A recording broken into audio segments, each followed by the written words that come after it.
Martín Vizcarra, en el momento que fue presidente de región, captó a algunos funcionarios que luego llevó, cuando fue presidente de la República... Claro, los llevó a transportes primero y después a la presidencia de la República. Así es, correcto, ¿no? Y a través de ellos es que se materializaron los acuerdos por debajo de la mesa, por decirlo de alguna manera, para favorecer a determinadas personas, lejos de los intereses del Estado, intereses particulares, con contratos públicos millonarios, ¿no? En obras públicas del Ministerio de Transporte. Esa es la teoría del caso.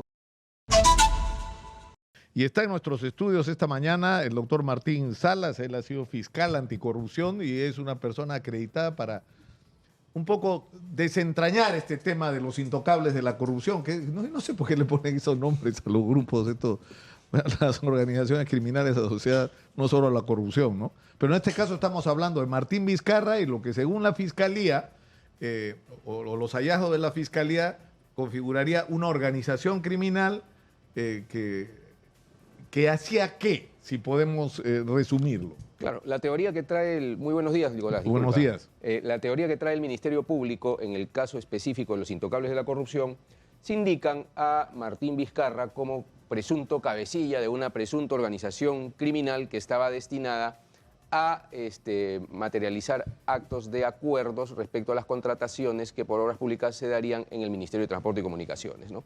La Fiscalía lo que dice es de que Martín Vizcarra, en el momento que fue presidente de región, captó a algunos funcionarios que luego llevó, cuando fue presidente de la República... Claro, los llevó a transportes primero y después a la presidencia de la República. Así es, correcto, ¿no? Y a través de ellos es que se materializaron los acuerdos por debajo de la mesa, por decirlo de alguna manera, para favorecer a determinadas personas, lejos de los intereses del Estado, intereses particulares, con contratos públicos millonarios, ¿no? En obras públicas del Ministerio de Transporte.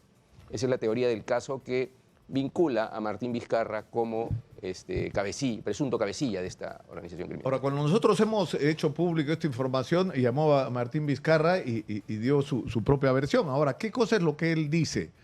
Primero lo que dicen todos los políticos, ¿no? Es una conspiración de los políticos porque él es un buen candidato y, ¿no? Digamos que se está criminalizando la política y tratando de descalificar las evidencias que la Fiscalía ha recogido. O sea, él dice, por ejemplo, que hay supuestamente declaraciones de colaboradores que no han sido, digamos, corroboradas. Pero un juez no admite este tipo de medidas tan severas si no tiene la convicción de que lo que le ha puesto el fiscal delante tiene sentido, ¿no es cierto? Y no podría llevar un fiscal, bueno, yo he escuchado que dicen que ocurrió tal cosa. No, tiene que llevar alguna evidencia con un mínimo de solidez. Y entiendo qué es lo que ha ocurrido, ¿no? Es correcto. Para que el fiscal, como órgano requirente, titular de la investigación, pida algunas medidas cautelares para llevar a cabo el curso regular y normal de la investigación sin ningún tipo de entorpecimiento, tiene que fundamentarlo y sustentarlo en elementos de convicción suficientes que le permitan pedirle al juez un allanamiento, una prisión preventiva, una detención preliminar, etcétera, ¿no? Ahora, ¿qué es lo que hay en este caso? Porque de lo que se está hablando, lo que impresiona es el lujo de detalles, ¿no? Con el que se describe desde el porcentaje que se cobraba de promedio de comisión, que era el 3.5%, hasta lo que es más difícil normalmente de acreditar, que son las entregas de dinero. Es decir, tú puedes tener la evidencia de que claramente ha habido un favorecimiento a esta empresa, de que claramente esa opción no era la mejor, o de que esa empresa luego no cumplió, o que esa empresa no cumplía o no, digamos, llenaba todos los requisitos, ¿no? Y que fue direccionado. O sea, todo eso lo puedes acreditar simplemente desentrañar. Pero ¿cómo pruebas la recepción de dinero de una comisión ilegal? Porque como dicen, no emite recibos y no son por lo general transferencias bancarias. Pero acá hasta eso está. Porque describen con detalle la entrega de dinero en maletines, en un tubo de estos para portar planos. Claro, entiendo que hay un testigo protegido que está hablando del ingreso en maletines con dinero, con sumas de dinero, incluso se indican también a la ex primera dama, la esposa de Martín Vizcarra, como alguna de las personas que habría recibido estos maletines con dinero en Palacio de Gobierno, ¿no? Los actos de corroboración de lo que diga un testigo protegido, lo que diga un colaborador eficaz, son actos periféricos a los hechos que van a demostrar que el hecho base ocurrió, vale decir que se recibió el dinero en Palacio de Gobierno. Claro, pero eso es a lo que voy. O sea, el juez Chávez Tamariz, que es el que ha aceptado estos requerimientos, lo que tiene que certificar es, acá hay una declaración, porque no es un solo colaborador, ahora son testigos protegidos, son testimonios y otras evidencias que han podido, han podido certificar la ocurrencia de reuniones. Entiendo que había un proceso de intervención de las comunicaciones legalmente autorizadas por un juez. O sea, tienen un caso armado. O sea, que lo que ha tenido en sus manos, insisto, el juez Chávez Tamariz, no solamente dichos de personas, sino un trabajo de la Fiscalía de corroborar esos dichos. Claro, sobre los dichos de las personas deben existir justamente lo que te menciono, hechos periféricos, ¿no? Pueden ser videos, pueden ser audios, pueden ser el cruce de información entre testigos, etcétera, etcétera, que llevan a la convicción del juez de que el caso amerita intervenir a través de una medida cautelar, ¿no? Con orden judicial. Claro, porque por ejemplo, porque esos son elementos que son, claro, de convicción. O sea, por ejemplo, dice, cuando se entraba con los maletines no se pedía registro y se cortaban las cámaras. No, ¿cómo que se cortaban? Buscan al responsable del circuito cerrado de televisión y dice, sí, pues se cortaban a veces las cámaras, me pedían que corte. Y que coincidía justo en los días que entraban los maletines. O sea, eso es lo que hace cerrar, ¿no es cierto? Claro, ese es un hecho periférico, por ejemplo. Claro. ¿No? Y es un acto claro de obstrucción a la justicia, ¿no? Está tratando de alterar las pruebas para, obviamente, dentro de su estrategia, evitar que se le descubra a plenitud, que finalmente la investigación dará sus frutos, ¿no? Ahora, lo que uno se pregunta siempre, y usted que ha sido fiscal, ¿qué hacen con el dinero? O sea, esta gente que recibe $1 millón, $2 millones, $3 millones en efectivo. O sea, ¿dónde está esa plata? La Contraloría dice que nos roban cada año por lo menos 25.000 millones de soles. ¿Dónde está ese billete?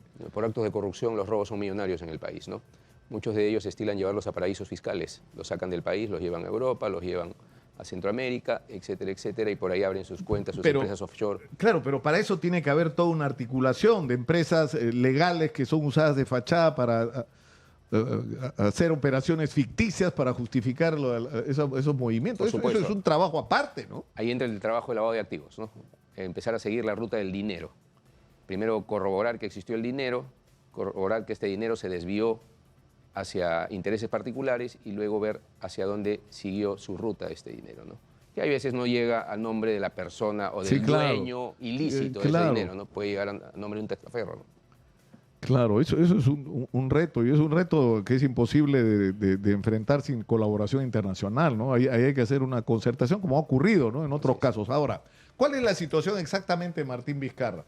Porque gente de su entorno están ya detenidas, se ha hecho intervención de oficinas, de domicilios, es decir, pero no se puede tocar ni a Vizcarra ni a los exministros porque tienen el privilegio del antejuicio, ¿no? O sea, ¿cómo es eso? ¿De qué depende? ¿Qué va a pasar ahora? Claro. Los altos funcionarios se encuentran detallados en el artículo 99 de la Constitución. Son los funcionarios aforados, presidente de la República, congresistas, ministros de Estado, fiscales supremos, jueces supremos, etc. Ellos solamente pueden ser investigados por el fiscal de la Nación. Ahora, la investigación contra los funcionarios aforados tiene todo un trámite totalmente distinto al trámite que tiene cualquier funcionario que no está aforado al artículo 99 de la Constitución. Vale decir, el fiscal de la Nación inicia la investigación contra el funcionario aforado, en este caso el expresidente de la República. Esa prerrogativa de procedimiento, de proceso penal, solamente le cubre al alto funcionario por 5 años luego de haber dejado el cargo. Después de los 5 años pasa a ser como un ciudadano de a pie y ser investigado como cualquier otro funcionario, ¿no? Así los delitos los haya cometido en el ejercicio de la función. Es correcto, claro. Si tiene más de 5 años de haber dejado el cargo, perdió la prerrogativa. Ya no lo investiga el fiscal de la Nación, ¿no? Ya lo investiga el fiscal que investiga a los demás funcionarios. Pero en este caso todavía no han pasado los 5 años, así que le corresponde al fiscal de la Nación investigarlo. Esta investigación tiene que terminar con un informe final que luego va a ser remitido al Congreso para que el Congreso, claro, pero ahí es donde empiezan los problemas, porque si el Congreso te lleva bronca, de todos modos te van a procesar, pero si tú eres parte de las alianzas esas, además horribles alianzas inimaginables como la que hay ahora, ¿no es cierto? Donde están fujimoristas con la gente cerrón, Dios mío, yo veo las imágenes, no puedo creer lo que estoy viendo. Pero, es decir, eso es al final una ruleta política, porque si el Congreso podría proteger, o sea, no creo que ocurra en el caso de Vizcarra, porque a Vizcarra los aborrecen, ¿no? Es como el demonio para ellos. Pero En otros casos puede ocurrir que el Congreso, por razones políticas, proteja a un acusado de corrupción, a un Bueno, sospechoso de corrupción. ya se han visto casos donde la investigación ha salido del Ministerio Público con un informe de grandes indicios de haberse cometido el crimen por parte de algún funcionario forado y que el Congreso finalmente lo ha blindado, ¿no? Porque esa es la palabra, lo blindan, ¿no? Ahora, tenemos un Congreso, el Congreso que está ahorita en actividades, es un Congreso muy cuestionado donde tienes a 47 congresistas investigados en el tema de la presunta organización criminal del Ministerio Público. Estamos hablando de casi el 50% de parlamentarios, ¿no? En realidad, con este Congreso cualquier cosa puede suceder, ¿no? Cualquier cosa puede Claro, suceder. pero en el caso de Vizcarra, yo creo que lo más probable es que el Congreso le mande, ni van a leer lo que diga. Además hacen las cosas tan mal, Dios mío, pero ni lo van a leer, ¿no es cierto? Y van a decir que procede. Ahora, ¿cuál es la situación? Es bien delicado el tema, porque lo que dice los testigos y las conclusiones de la investigación fiscal no solo involucra a Carlos Revilla, el exdirector ejecutivo de Provías Descentralizado, que era por donde se canalizaban los presupuestos y las contrataciones, sino que involucra a la entonces primera dama, a la esposa de Correcto. Martín Vizcarra. Es decir, no es simplemente era la esposa del presidente, no, era una señora que recibía dinero y que, es decir, que estaba al tanto y era parte de la organización. ¿Qué va a pasar con ella? ¿Qué podría pasar con ella? Bueno, mira, hay que ver primero los delitos por los cuales se está investigando. Se está investigando por el tema de organización criminal, que se encuentra en el artículo 317 del Código Penal, por el delito de colusión, que se encuentra en el artículo 384 del Código Penal, y por el delito de tráfico de influencias, que se encuentra en el artículo 400 del Código Penal. ¿Por qué te hago esta precisión? Porque el delito de colusión y el delito de tráfico de influencias solamente puede ser cometido en calidad de autor por un funcionario público. ¿Ya? Vale decir que la participación de esta señora, si es que hubiera participado, si la Fiscalía llega a demostrar que la señora ha participado en actos de colusión o en actos de tráfico de influencias, ella no podría entrar como autor, sino entraría como cómplice. Como cómplice. Sí. Pero en el caso de la organización criminal es distinto, porque la organización criminal no exige esa calidad especial de funcionario público del autor. Cualquier persona puede integrar una organización criminal. En este caso ella podría entrar como autor del delito de organización criminal y las penas son altas, ¿no? Son altas, dependiendo del grado de participación que haya tenido. La pena oscila entre un máximo de 20 años, ¿no? Que aplicándole la sumatoria, si es que hubiera concurso ideal de delitos con los otros delitos, podría llegar a los 25 años e incluso hasta una máxima de 35 años, ¿no? O sea, no es cualquier cosa lo que va a enfrentar la señora. O sea, si se acredita que ella recibió dinero proveniente, o sea, dinero en efectivo, lo cual ya es, ¿no? Que reciba alguien dinero, cantidades importantes de dinero en efectivo, ¿qué justificación puede tener, no? De siquiera hacerse la pregunta. O sea, no hay manera de que no siquiera presumas el origen ilegal de ese dinero, ¿no? Eso explica la calidad de la actividad delictiva que se estila en el Perú por parte de los altos funcionarios públicos, donde sin prejuicios algunos, sin cuidado alguno, involucran a la propia familia, ¿no? Ahí está la señora, tomó la determinación, si es que así lo determinara la justicia, de participar en estos hechos ilícitos, se va a tener que rendir cuenta. Ahora, los plazos, hay plazos perentorios en este caso, es decir, yo me imagino que a estas alturas ya la Fiscalía trasladó la doctora Marita Barreto la información al fiscal de la Nación encargado y él ya debería estar. ¿Esto cuánto tiempo podría tomar? No, ni bien toma conocimiento de la noticia criminal, el fiscal de la Nación tiene que abrir investigación. No, lo contrario, o sea, ya debería estar abierta la investigación en este momento contra Martín Vizcarra y los ministros. Si ya le informó la fiscal Marita Barreto, inmediatamente él debería ya abrir investigación.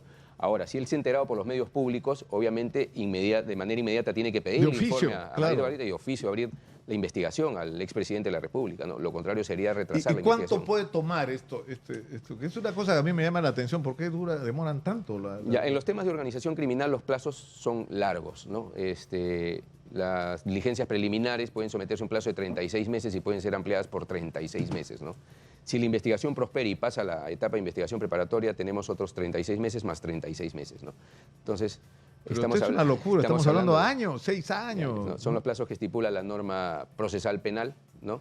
En el entendido de que las organizaciones criminales implican no solamente la investigación a pluralidad de personas por pluralidad de delitos, sino que el acervo documentario a recabar en los actos de indagación son diversos, incluso pueden materializarse indagaciones fuera del país y en virtud de ello creo que el legislador otorga estos plazos largos, ¿no? Ahora, Martín, usted que ha sido fiscal, porque además usted ha sido fiscal anticorrupción, ¿no es cierto? Es decir, tú tienes al frente un caso de corrupción, pero, o sea, el problema es que no son casos aislados de corrupción, es como dicen sistémico, o sea, se repiten, o sea, alcaldes, gobernadores, ministros, presidentes, funcionarios de todos los niveles involucrados en actos de corrupción. O sea, llega un momento en que no solo se trata de castigar a los que son descubiertos, a los que se descubren actos de corrupción, sino hacer cambios en el sistema para prevenir que esto no se repita.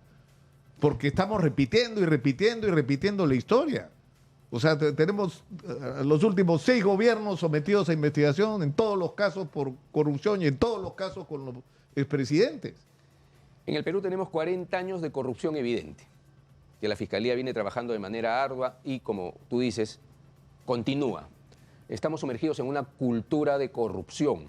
Es un actuar lamentablemente normalizado en el Perú, ¿no? Donde se elige un funcionario público, el funcionario público ni bien se siente en el cargo, empieza a materializar actividades disfuncionales para favorecerse con el patrimonio del Estado. Eso es lo que ocurre en el Perú. Y este es un trabajo de política de Estado. En el Perú no existe una política de prevención de corrupción. Acá no se trabaja sobre la base de prevención. Lo único que estamos haciendo en el Perú es, a través del Ministerio Público, claro, es luchar contra la corrupción, pero no se previene la corrupción. Y este es un trabajo de larga data, mediana data y de data inmediata, ¿no?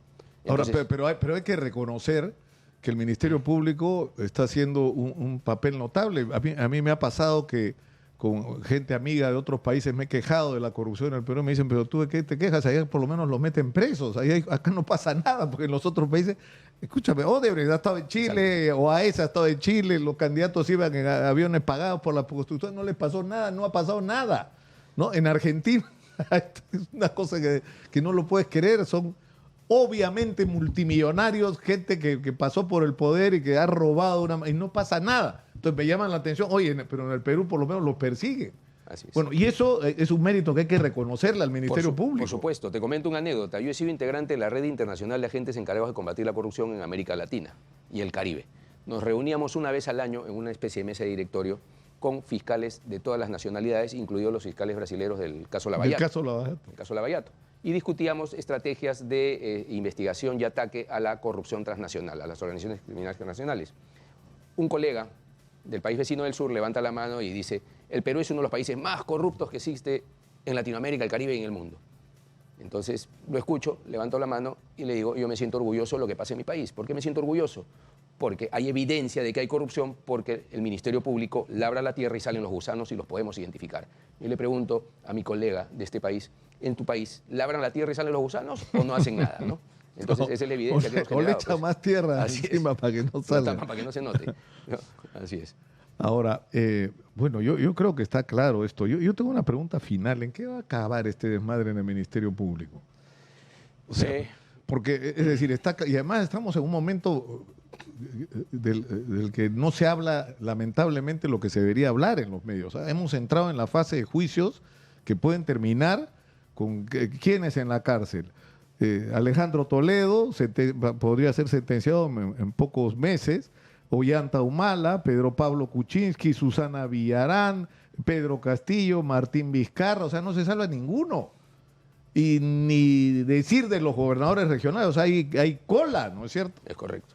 Entonces, estamos en un momento decisivo de la guerra contra la corrupción que le ha declarado el Ministerio Público. Ahora, como tú señalas, Martín, la Fiscalía está haciendo su trabajo, pero no los están dejando. Bueno, ¿no? O sea, todas estas perturbaciones que ha habido, que suspenden con razones pues absolutamente ridículas a Rafael Vela, o el caso de Marita Barreto, que Patricia Benavides la nombra y la saca porque no le gusta lo que está haciendo. Esto responde a una teoría que manejo yo, ¿no? Sobre la base quizás de lo que ha hecho Marita Barreto. Marita Barreto dice que en el Ministerio Público existió, en la época de Patricia Benavides, una presunta organización criminal, ¿no? Lo que yo sostengo es que en el aparato del Estado está arraigada una organización criminal, una gran organización criminal, que está manejada, obviamente, a la cabeza por el Parlamento. Tenemos las fuerzas políticas más grandes unidas, ¿no? Y ellos han pretendido manejarlo todo, han nombrado un tribunal constitucional que saca pronunciamientos muy cuestionables a favor de determinado sector político. Tenemos a un defensor del pueblo que fue elegido también por este Congreso de la República con una finalidad, de acuerdo a la teoría de Marita Barreto, de dirigir la comisión que nombra la Junta Nacional de Justicia, encargada de nombrar a los máximos jefes de los entes electorales, a los jueces y a los fiscales de todas las instancias, ¿no? Manejaban el Ministerio Público, ¿no?, habiéndolo politizado a través de estos cuestionamientos que recaen sobre Patricia Benavides como presunta cabecilla de una organización criminal. Entonces, o sea, lo que tú dices, Martín, es que no es que en el Ministerio Público de una organización criminal todo el control de las Estado. Instituciones más importantes del aparato del Estado se han convertido en una organización criminal. Es correcto, es correcto. Para mí, la teoría que yo manejo es esa, ¿no? Y eso lo demostrará seguro el curso de las investigaciones, ¿no? Ahora, tanto así que, mira, en el Ministerio Público se quiso mantener el poder absoluto y se separó de repente a la única magistrado que no estaba involucrada en ninguno de estos temas de politización del Ministerio Público y la sacaron al Jurado Nacional de Elecciones utilizando documentación falsa. Y eso está en investigación penal, ¿eh? Y esta documentación la introdujo Patricia Benavides a la Junta de Fiscales Supremos, ¿no? Y con esos documentos la sacaron a la doctora Adela Espinosa. Y Adela Espinosa ha regresado y ahora es la fiscal investigadora del caso de esta presunta organización en el Ministerio Público, organización criminal del Ministerio Público. Lo que yo sostengo es que el Ministerio Público no era una organización criminal, sino era el aparato operador de justicia de la gran organización criminal. De una organización que va más allá de... Así es. Bueno, yo creo que en eso estamos y eso se va a saber, ¿no? Claro. Porque además es una red que, hay que decirlo, tiene medios, ¿ah? Y tiene periodistas, y tiene opinólogos, y es toda una red, y tiene abogados, ¿no es cierto? Claro, es que las organizaciones criminales, así como tienen un operador de justicia, tienen operadores mediáticos. Claro. ¿No? Tienen operadores de especialistas en lenguaje jurídico que tuercen el lenguaje jurídico para sacar culpable al inocente o inocente al culpable y proteger a los integrantes de una organización criminal. Claro, que aparecen ¿no? además en el caso de los opinólogos como opinólogos independientes. Es una opinión. ¿Qué opinión? Se está rentado, o sea, está trabajando para la organización. Así es. Martín, un gusto conversar contigo. Nicolás, sí. 5 minutitos con CM. Quería invitar a través de tu medio a mis colegas abogados a esta fiesta electoral que se celebra el 24 de febrero. Vamos a elegir al decano del Colegio de Abogados. Quien te habla está postulando al decanato bajo la propuesta de mejorar el bienestar social del abogado, traerle un sistema de salud idóneo, traerle un centro de esparcimiento adecuado y capacitación de primer nivel para tener mejores abogados en el gremio de Lima, independientemente de volverle lo ilustre al Colegio de Abogados que ha sido tan golpeado y defenestrado. Que perdió el lustre. Con estos el ilustre ha que le han perdido el hecho a lustre. la presunta cabecilla de una organización criminal en el auditorio del Colegio de Abogados con un grupo de políticos, de un ex partido político cuyos integrantes se encuentran investigados en temas de Odebrecht, ¿no? Entonces, luchar frontalmente también desde ahí contra la corrupción en el Colegio de Abogados. Me acabas de meter en un problema porque ahorita me empiezan a llamar los otros candidatos para pedirme su derecho a ser escuchado. Muchas gracias, Martín, por estar acá. Mucha suerte. Pregúntale si tienen vínculos con algún caso de corrupción. De todo modo. Muchas gracias por estar con nosotros. Nos vamos inmediatamente. Ha estado Martín Salas, ex fiscal anticorrupción, con nosotros.